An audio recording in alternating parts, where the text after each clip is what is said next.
Hey everybody, welcome to Miscast Commentary, a coming attractions episode. I am Joe Finley. Todd Tebow, the Sailor Murray, was supposed to be with us today, but last minute his schedule changed and he wasn't able to dial in. So it's just us for the day, but that's okay. It means a shorter episode. I don't know if that's something you're clamoring for, but you're getting it, so congratulations. Not a lot to talk about today, but some pretty big things to talk about. First thing, obviously, Richard Donner passed away, and to say that he left a lasting legacy would be an understatement, especially for people who kind of grew up in the time that I did. The Goonies is, like it's canon for people my age.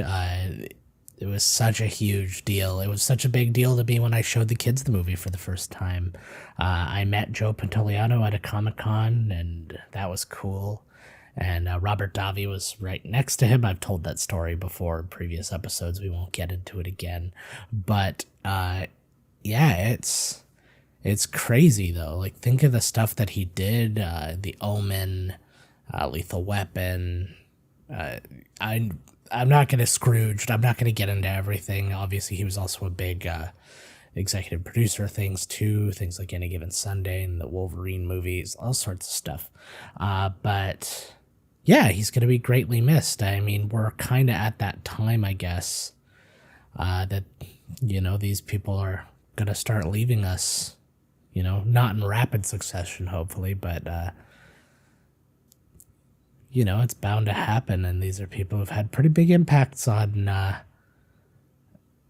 don't know, I don't want to say our lives specifically, but our imaginations would be accurate. So, my best to his family, Lauren Schiller Donner, and everybody who worked with him. I've been seeing just an outpouring of people with nothing but nice things. Oh my God. With nothing but nice things to say about him, and yeah, that's hard. Sorry to give the bummer stuff right off the top of the show, but it was kind of the most important, and I just wanted to kind of get that out there, and yeah, he'll be greatly missed.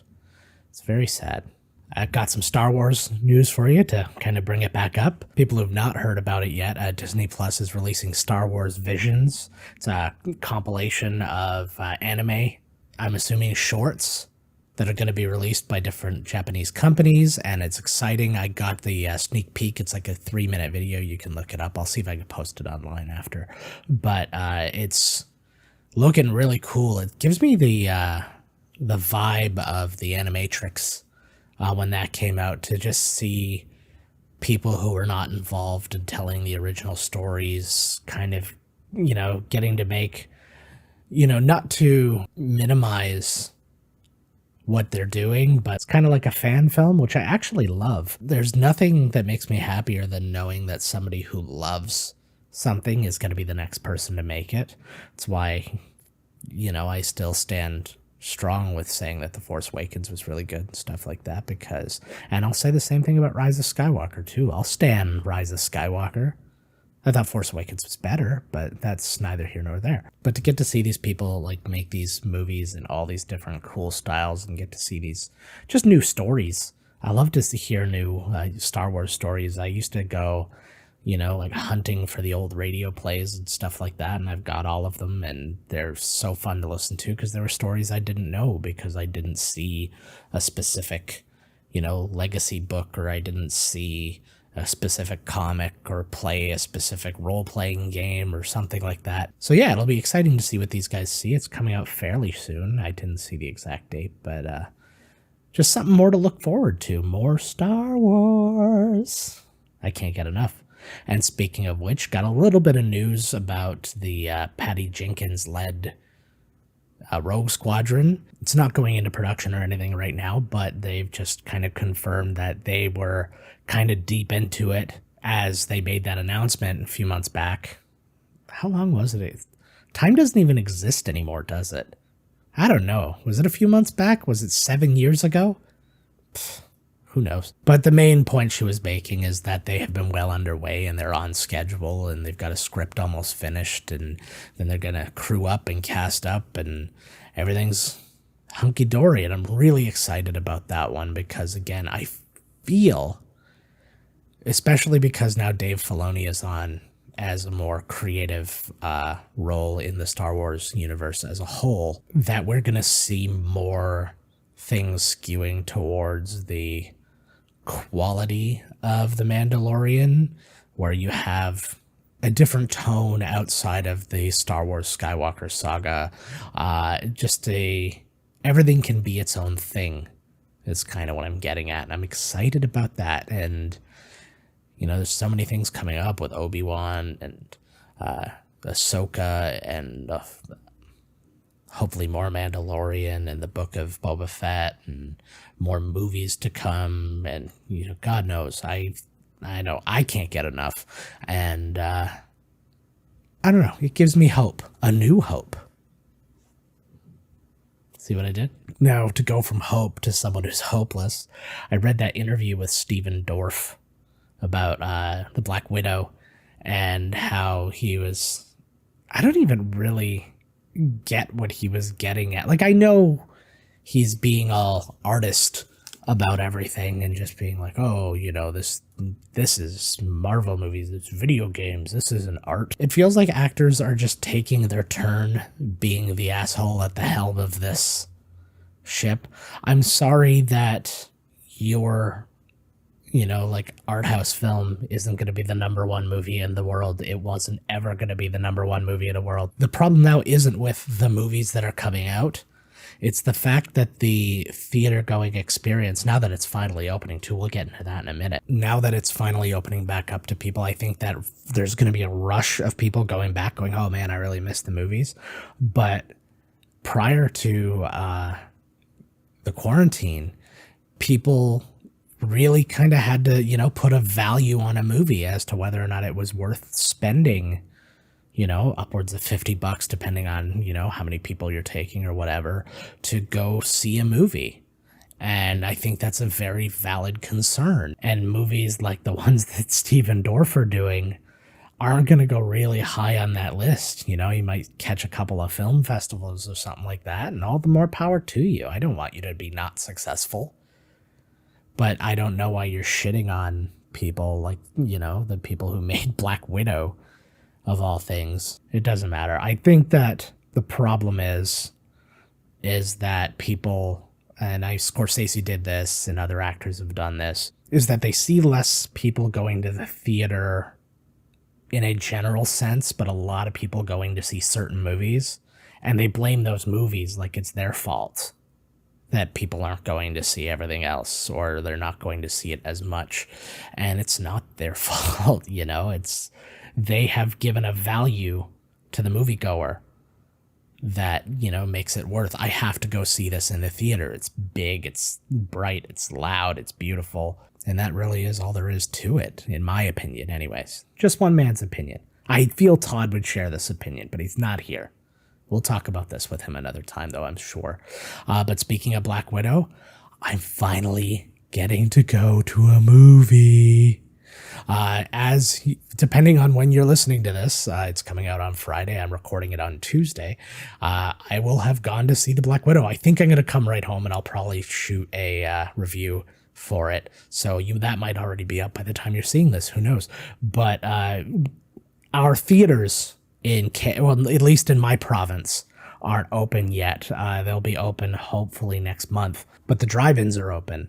And so we've been looking up the combos of movies, and there hasn't been anything really good to bring the family now, because there's not a lot of movies out in general right now. They've been putting a lot of like retro films and stuff like that, and we took advantage of that last time they did this. And I was hoping that, you know, something like that would come along, at least until some movies that we wanted to see would come out together, you know, again, to take the whole family and stuff like that.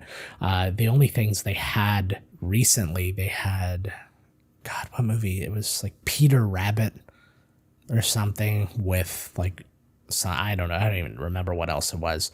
I know E.T.'s playing with Boss Baby 2 right now.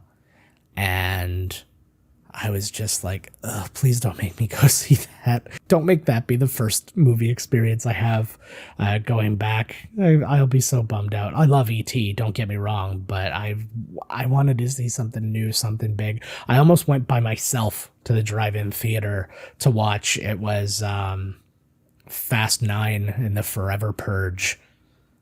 Just to see some, see some loud things coming at me for a little bit. But our patience has been rewarded, and Black Widow and Cruella are playing back to back, 2 movies we've not seen yet because I didn't want to pay that $35, advanced feature on Disney.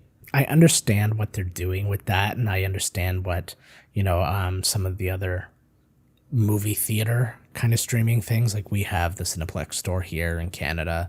I'm sure you guys have similar things elsewhere, but it's just they're charging this big amount, and it's not even an unreasonable amount. It's like, hey, if you were going to the movies, you'd pay roughly this much, maybe a little bit less for everybody to go. But the problem is we're not then getting the movie experience in return for that dollar. So it just feels like a ripoff. Now, I've got a projector and all that kind of stuff, so I mean, I can do a little bit of that. I've got surround sound and all that, but it's not the same as getting rattled by a big ass theater. So when you're asking, almost the same amount of money, going, oh, this is the same as going to the theater, what they're really saying is, no, it's this or nothing. So choose. So to be able to go for the price of one, I think it's what, $12 for me to go and see 2 movies on Friday night. So I'm thrilled. I'm excited. And I wasn't super excited about going to see Cruella, but what the hell? Let's dial it in. Let's do it, folks. But enough about me. What movie are we doing next week in our Summer of Sequels? Well, let me tell you. We are revisiting another series, obviously. Sequels appear in series. But, one of our favorites, and we realized, much like Back to the Future 2, when we did that we had waited a really long time to do the second movie. And it was just, this happens with us because we have these written down. Legit, like we don't schedule too far out usually, but we have them all kind of written down on hey, here's the movies we need to do, as we move forward. And then we'll look at that list, or sometimes we'll not look at the list and just have an idea of, oh man, I saw this was on TV and I thought we should do it, or something timely happens and then we have to do that, like Richard Donner passing. Usually we would, follow that up with something Richard Donner-esque, which we may still. I'll never tell, but you'll see. But, it's those kind of things end up getting in the way, and then it just kind of slips away for a little while, and then you go back and you're like, oh man, yeah, we still haven't done this. So this is what we're doing. It's a favorite. It's not my favorite in the series, but it is a lot of people's favorite in this series. It's definitely a weird one, and it's a fun one. It's an adventure. It's a romp. It's all the good things I could say about it. It's Indiana Jones and the Temple of Doom, baby. Let us have a look at the trailer. The old legend of the Shankara stones. The villager's sacred rock was taken. Village stories, Dr. Jones. Fortune and glory, kid. Fortune and glory. Come on! I don't want to go! You know how to fly, don't you? No. Do you? You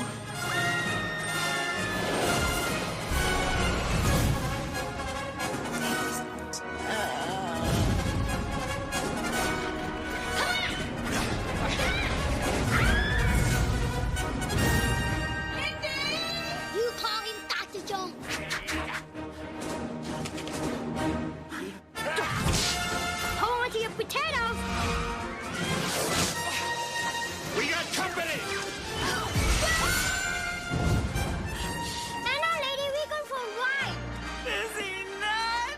so nuts. He's crazy. I thought archaeologists were always funny little men searching for their mummies. Mummies.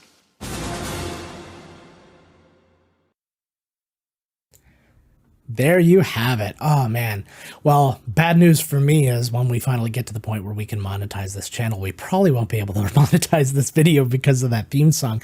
But it's worth it because I love to hear it. I love to play it for people. And that's where we're at. So that is what we're doing next week. Our summer of sequels continues on. We've got more and more fun movies for you. Not just all big blockbustery ones, because I know we did Back to the Future, and, well, I guess, you know, you put Bill and Ted where you will. But there's going to be some interesting entries in our Summer of Sequels yet to come. So check that out. Anyways, for our YouTube viewers, I want to thank you guys so much for the support. We've been getting a lot more views lately, and some subscribers have been pouring in, and I've been really happy to see that. If you do watch on here, I encourage you to click like, and if you haven't subscribed already, please do so, and you'll see some fun stuff. We're exclusively shooting in video now on YouTube. I know a lot of our older videos are just like a still with like a crawl and then our audio behind it. That was only because we wanted to have just a presence on YouTube, and we weren't shooting on video yet. Now we've upped our game a little bit. We've got a nicer camera. We got some more lighting, and we got a mobile setup so we can set ourselves up wherever we want. And yeah, so anyways, I'm really grateful to everybody who has liked our videos and subscribed to the channel and all of that. And if you're listening to this in an audio medium, come check us out. And we're not disgusting in any way. So it's a fun way to experience this because it's kind of like a reaction video at the same time as it's everything else. When we resume our Binge Watchers on the Wall, we'll also be doing that exclusively in video as well. Especially that one will be a little more important too, because remember, Todd hasn't seen the show. And there's some episodes coming up. Spoiler alert, the Red Wedding's coming up. Todd doesn't listen to the show when he's not on it, so I know we're safe.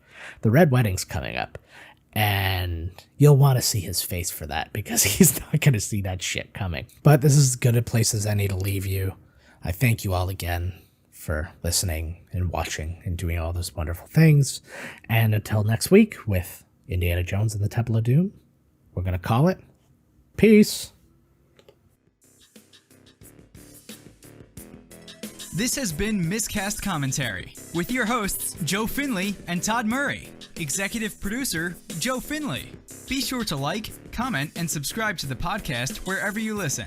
Visit www.miscastcommentary.com for all news related to the podcast.